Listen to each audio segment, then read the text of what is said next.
Tere, armsad sõbrad Helsingi adventkoguduses, aga tegelikult kõik koguduse sõbrad lähemal ja kaugemal ja eriline tervitus kõikidele külalistele, kes tavaliselt kirikusse ei lähe, aga kes olete leidnud oma tee arvutiekraanide ette. Mul on väga hea meel, et saan selle tehnilise kaadervärgi vahendusel koos teiega olla ja väga hea meel, et saan koos teiega avada ka Jumala sõna. Tahan alustada oma mõtisklust või jutlust väga lihtsa ja ilma igasuguse konksuta küsimusega. Millega lõpeb piibel? Igaüks meist, kes on piiblit kätte võtnud, seda sirvinud ja lugenud, me teame, et piibel lõpeb Johannese ilmutuse raamatuga. Ja Johannese ilmutusraamat lõpeb omakorda erakordselt ilusa pildiga uuest taevast ja uuest maast. Sellest paigast, kus ei ole enam surma ja kisendamist ja valu ja leina ei ole enam, sest endised asjad on möödunud. Selle raamatu peategelane loomulikult ei ole keegi muu kui Jeesus Kristus. Ja ilmutusraamatus me näeme Jeesust sellisest vaatepunktist, millest me ei näe teda mitte kusagil mujal Uues Testamendis. Sest ilmutusraamatus on ta vägev. Ta on kuningate kuningas ja isandate issand, ta on hiilgav, ta on see, kelle käes on elu ja kelle käes on surm ja kelle käes on kohtumõistmine. Ja ta on nii vägev ja nii hiilgav ja nii silmi pimestav, et Johannes räägib meile ilmutuse raamatu esimeses peatükis, et kui ta sellist Jeesust nägi, siis see ehmatus ja see efekt oli nii suur, et ta langes maha kui surnu. Ja ometi piibli uurijad on üsnagi veendunud selles, et Johannese ilmutuse raamat tegelikult ajalises või kronoloogilises mõttes ei olnud viimane kirja pandud piibli raamat. Piibli uurijad on sellel seisukohal, et veel pärast seda, kui Johannes oli kirja pannud oma ilmutuse raamatu veel väga vana mehena, kusagil 1. sajandi vahetuse paiku, kui Johannes vaatas enda ümber ja ta mõistis, et ta on viimane mees, viimane Jeesuse jünger, viimane inimene, kellel on nii intiimne kokkupuude olnud Jeesusega, siis Johannes haaras veel ühe korra pärgamendi ja sule järele. Ja teoloogid ütlevad, et just nimelt Johannese evangeelium on tegelikult kõige viimane raamat, mis piiblisse on kirja pandud. Teeme selgeks selle asja, et mul ei ole mitte midagi selle vastu, et piibli kaanon meil lõpeb ilmutusraamatuga. See on õige, see on väga loogiline, sellepärast et ilmutusraamat on just see raamat, kus piibli jutustus mingis mõttes teeb oma täistiiru ja jõuab sinna, kus ta 1. Moosese raamatu esimeses peatükis oli alanud. Piibli jutustus jõuab tagasi paradiisi. Kaotatud paradiisist taas kätte võidetud paradiisi. Aga ometi mulle kuidagi meeldib see mõte, et see Jeesus, keda me näeme piiblis, keda me näeme ilmutuse raamatus, et see võimas ja vägev ja sädelev ja valitsev võidukas Jeesus ei ole tegelikult viimane pilt Jeesusest, mis meile on antud. Ja ma mõtlen selle peale, kas midagi meie tajus või midagi meie meeltes oleks veidikene teistmoodi, kui piibli kaanonisse oleks pandud raamatud nende kronoloogilises järjekorras. Mis oleks, kui meie piibel lõppeks hoopis Johannese evangeeliumiga? Mis oleks, kui viimane pilt, mis meil Jeesusest oleks, ei oleks see kuningate pilt, vaid pilt tavalisest lihast ja luust, inimlikust Jeesusest, kes on inimeste keskel. Mina pean ise tunnistama, et mina saan selle lihast ja luust Jeesusega kuidagi natukene paremini suhestuda või ma mõistan teda paremini või mul on lihtsam teda kuidagi ette kujutada, kui seda Jeesust, kes on ilmutuse raamatus. Niisiis, Johannese evangeelium. Ja küsimus, millega lõpeb Johannese evangeelium? Missugune on see päris viimane pildikene, mis meil on antud Jeesusest Kristusest? Missugune on see Johannese päris viimane testament? Päris viimane pilt, päris viimane viide või mida Johannes kirjeldab meile Jeesusest päris viimasena? Nii huvitav on, et Johannes lõpetab oma evangeeliumi ühe mingis mõttes väga tavalise ja maise looga. Me näeme seal sõpruskonda järve kaldal, nad küpsetavad kala, söövad koos õhtust. Ja siis võtab Jeesus oma sõbra Peetruse väikesele jalutuskäigule sinna järve kaldale ja nad teevad endast parima, et parandada seda suhet, seda sõprussuhet, mis nende vahel on, aga mis just äsja on saanud väga rängalt kannatada. Sest alles mõned päevad tagasi on Peetrus see, kes vandudes ja needes salgab Jeesust. Ta ütleb, ma ei ole mitte kunagi sellest mehest midagi teadnud. Ja nüüd nad on kahekesi seal järve kaldal ja nende vahel on väga isiklik vestlus. Nii isiklik vestlus, et kui ma seda loen ja kui ma seda kuulen, siis mul on peaaegu selline tunne, nagu ma oleksin kärbes kusagil seina peal või et mul peaaegu ei oleks õigust seda jutuajamist pealt kuulda, sest see on nii isiklik. Need kaks sõpra kõnnivad ja lapivad oma suhteid ja ma loen selle jutuajamise Johannese evangeeliumi 21. peatükist, salmidest 15 ja edasi. Kui nad nüüd olid einet võtnud, ütles Jeesus Siimon Peetrusele, Siimon, Johannese poeg, kas sa armastad mind rohkem kui need? Peetrus ütles talle, jah, issand, sina tead, et sa oled mulle armas. Jeesus ütles talle, sööda mu tallesid. Tema ütles talle veel teist korda, Siimon, Johannese poeg, kas sa armastad mind? Ta vastas talle, jah, issand, sina tead, et sa oled mulle armas. Jeesus ütles talle, hoia mu lambaid kui karjane. Tema ütles talle 3. korda, Siimon, Johannese poeg, kas ma olen sulle armas? Peetrus jäi kurvaks, et Jeesus küsis temalt 3. korda, kas ma olen sulle armas? Ja ta ütles temale, issand, sina tead kõik, sina tead, et sa oled mulle armas.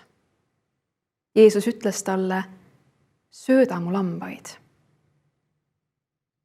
Tõesti, tõesti, ma ütlen sulle, kui sa olid noor, vöötasid sa end ise ning läksid, kuhu sa tahtsid, aga kui sa vanaks saad, siis sa sirutad oma käed välja ja keegi teine vöötab sind ning viib sind, kuhu sa ei taha.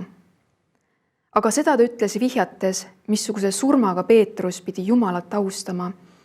Aga kui Jeesus seda oli öelnud, ütles ta talle, järgne mulle. See on viimane lugu Jeesusest Kristusest. See on viimane pilt, mis meil on Jeesusest ja viimane jutuajamine, mille Johannes on meile Jeesusest üles kirjutanud. Ja ma arvan, et see jutuajamine ja see vestlus ja need küsimused, mida Jeesus esitab Peetrusele, need peavadki olema seal evangeeliumi lõpus. Nendel küsimustel peab olema selline kaja, et need küsimused kajaksid siiani, ka minu ja sinuni. See on nii huvitav, et mitte see kõige olulisem küsimus, mida Jeesus oleks saanud jätta oma järgijatele kõikidel tulevastel aegadel, ei olnud, kas sa mõistad pääste nüansse, kas sa mõistad armu ja usu ja tegude omavahelisi suhteid. Kõige olulisem Jeesuse küsimus ei olnud isegi mitte, kas sa oled nõus 28 piibelliku põhitõega. Jeesuse küsimus Peetrusele ei olnud ka, kas sa mõistad kolmainsuse kõiki teoloogilisi nüansse? Jeesuse viimane küsimus Peetrusele. Jeesuse kõige olulisem küsimus Peetrusele oli: Peetrus, kas sa armastad mind? Kas ma olen sulle kallis? Ja Jeesus küsis seda küsimust sellepärast, et ta teadis, et Peetruse elu ja kõikide tema järgijate elu kõikidel aegadel sõltub sellest vastusest, mis nad sellele küsimusele annavad. Jeesus teadis, et kogu elu, kõik motivatsioon, kõik teod, kõik tahtmised mingil viisil on seotud selle küsimusega, kas armastad Jeesust? See on see, millest meie elu sõltub. Ameerika kristlik kirjanik Donald Miller kirjutab oma raamatus Blue Like Jazz ühe imetoreda loo. Ta jutustab seal oma sõbrast, kes võttis kätte ja käis mööda Ameerika maad ja otsis üles Ameerika kõige olulisemad kirikujuhid, jutlustajad, evangelistid ja tegi nendega suure hulga intervjuusid. Ja ta jõudis ühel päeval sellise meheni nagu Dr. Bill Bright, üks tuntud 20. sajandi USA evangelist. Ja ta istus selle doktori kabinetis, üks ühel pool suurt lauda, teine teisel pool, ja Bill Bright istus oma suures tugitoolis ja vastas küsimustele usu ja elu ja teenistustöö kohta. Ja kui see mees, siis intervjueerija, hakkas lõpetama, siis ta küsis Bill Brighti käest viimase küsimuse. Ta küsis, mida tähendab Jeesus sinu jaoks? Ja see suur tähtis mees istus oma tugitoolis ja ta ei suutnud vastata mitte midagi. Ta lihtsalt hakkas nutma. On võimalik elada oma elu niimoodi, et armastus Jeesuse vastu on kõige suurem ja kõige olulisem asi inimese elus. Me oleme siin Eesti adventkoguduses viimase umbes 6 ajaga kaotanud, maha matnud mõned väga pikaajalised, väga ustavad koguduse liikmed. Ja mingis mõttes, kui ma mõtlen sellistele inimestele nagu Raeli Viirsalu või Liive Vahtramäe, siis selles ei ole inimlikkus võttes ju mitte midagi erakordselt traagilist, kui 80, 90, peaaegu 100 aastat elanud inimene on elanud väga head, väga mõtestatud, rikast, eesmärgi poolt juhitud elu. Nii et selles mõttes ma nagu tunnistan, et mul nagu ei ole kahju. Aga teisest küljest mul on väga kahju. Sellepärast, et need ilmasambad, need inimesed, kes on meie keskel nii kaua olnud, need on inimesed, kes on näinud aegu, mida mina mitte kunagi oma elus näinud ei ole. Need on inimesed, kes on näinud selliseid aegu oma elus, mida mina olen ainult ajalooõpikust lugenud. Need on inimesed, kes on teinud väga olulisi valikuid ka väga rasketel aegadel, siis kui on valus, siis kui on tagakiusamised, siis kui on raske. Ja ma tunnistan, et sellepärast on nende inimeste kaotus minu jaoks raske. Sest et minul on ka tarvis neid eeskujusid, neid inimesi, kellest ma tean ja ma näen, et nad on vastanud jaatavalt sellele Jeesuse kõige olulisemale küsimusele. Need on inimesed, kelle elu ja kelle teod ja kelle sõnad on olnud sellised, et ma tean raudse kindlusega. Nende vastus oli jah, Jeesus, sa näed, et sa oled mulle armas. Nende inimeste eeskuju on hindamatu. Nende inimeste elu ja kogemus on meie nooremate jaoks hindamatu väärtusega. Aga Jeesuse ja Peetruse vestlus läks veidikene edasi. Ja see ei olnud Peetruse jaoks üldsegi mitte lihtne vestlus, sest et selles vestluses oli tema jaoks üks paras okas. Sest täpselt nii palju kordi, kui ta oli mõned päevad tagasi Jeesust vandudes temast lahti ütelnud, täpselt nii palju kordi nüüd Jeesus küsib ta käest, kui kas ta armastab teda.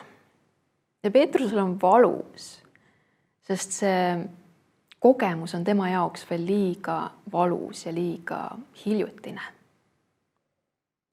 Aga mulle tundub, et selles Jeesuse küsimises on ka teatud lunastus. Sest iga kord, kui Jeesus temalt küsib, kas sa armastad mind, siis nad saavad panna selja taha ühe nendest ma ei tunne teda vastusest. Ja ma arvan, et Peetrus mõistis, miks Jeesus pidi talt seda küsimust küsima. Aga ometi on veel selles vestluses midagi peidus. Nii tore, kui see Peetruse armastuse tunnistus või armastuse kinnitus Jeesuse jaoks ka oli, Jeesus teadis selleks hetkeks, et ta läheb paari lühikese nädala pärast ju siit ilmast ära. Mida pidi nüüd Jeesus ette võtma selle Peetruse truuduse ja tema armastusega? Millisesse kanalisse pidi see armastus saama nüüd suunatud? Mis kasu pidi Jeesusest taevas, mis kasu pidi temal sellest olema, et Peetrus ütles, jah, ma armastan sind? Kuidas sa armastad kedagi, kes ei ole enam ihulikul kujul sinu kõrval? Missuguse vormi pidi nüüd saama Peetruse armastus Jeesuse vastu? Ma arvan, et Jeesuse sõnad Peetrusele annavad meile selle vastuse või vähemasti selle suuna kätte, sest niipea, kui Jeesus oli küsinud Peetruselt, kas sa armastad mind, niipea oli ta andnud talle ka korralduse, sööda mu lambaid, hoia mu lambaid. Ja ma mõtlen, kas need asjad äkki ei olegi sama mündi 2 erinevat poolt? Kas nende küsimuste vahel äkki ei olegi tugevamat ühenduslüli selle küsimuse ja vastuse vahel, kui me esimese hooga võiksime mõtelda?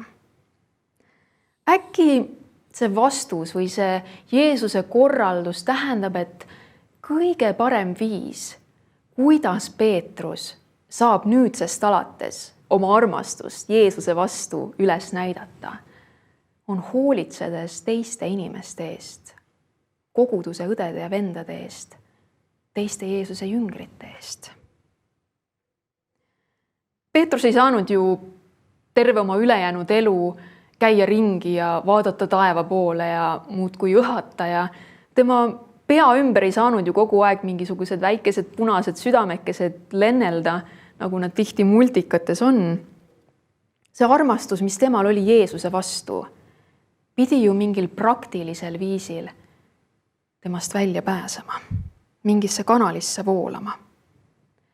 Ja Jeesus ütleb talle justkui, kui sa tõepoolest mind kalliks pead, kui sa tõepoolest mind armastad, siis vaata nüüd enda ümber ja kui sa näed enda ümber inimesi, siis hoolitse nende eest. See on see, mida sa saad minu jaoks teha. Kui sa pead mind kalliks, siis nüüdsest alates pea neid teisi inimesi kalliks. Sest nende minu lambukeste armastamise kaudu sa armastad tegelikult mind. Kas ei kehti ka jällegi meie kohta? Meiegi ei näe Jeesust, ei saa torgata oma sõrme tema naelaarmide sisse, ei saa temaga järve ääres kala küpsetada. Aga see, kuidas meie armastame Jeesust, peab voolama sellesse kanalisse, kuidas me armastame inimesi enda ümber.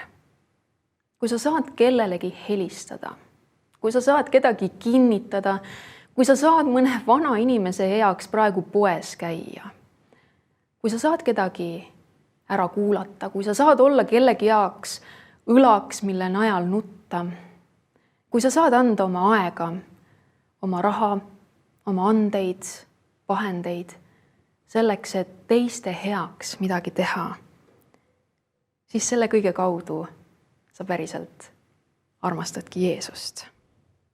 Teistel elatud elu on Jeesuse armastuses elatud elu. Ma arvan, et Peetrus sai aru, mida Jeesus talle ütles. Ta sai aru sellest korraldusest ja sellest, kuidas see korraldus oli seotud sellega, et ta armastas Jeesust. Ta kirjutab hiljem oma esimeses kirjas, Peetruse esimene kiri, 1. peatükk, 22. salm, ja Peetrus ütleb seal, armastage raugematult üksteist puhtast südamest. See on see, millele tema elu koondus ja see on see, millele ta nüüd vanema mehena üritab teiste inimeste tähelepanu juhtida.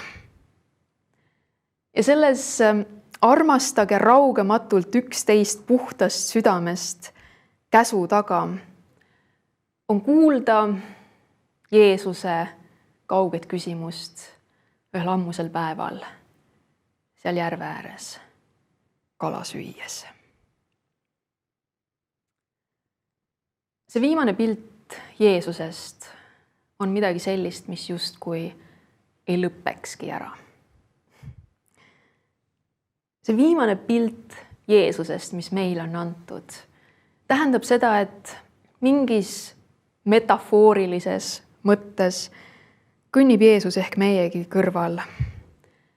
Ja tema huulil on ka seesama küsimus. Ja tema huulil on ka seesama korraldus. Ja küsimus on tänagi, kuidas kogevad teised inimesed sinu ümber seda, et sina armastad Jeesust. Ja nii kõnnib Jeesus meiegagi. Paneb oma käe meie õla ümber, vaatab meile otsa oma sõbralike naeratavate silmadega ja küsib, kas sa armastad mind? Kas sa armastad mind? Kas sa armastad mind?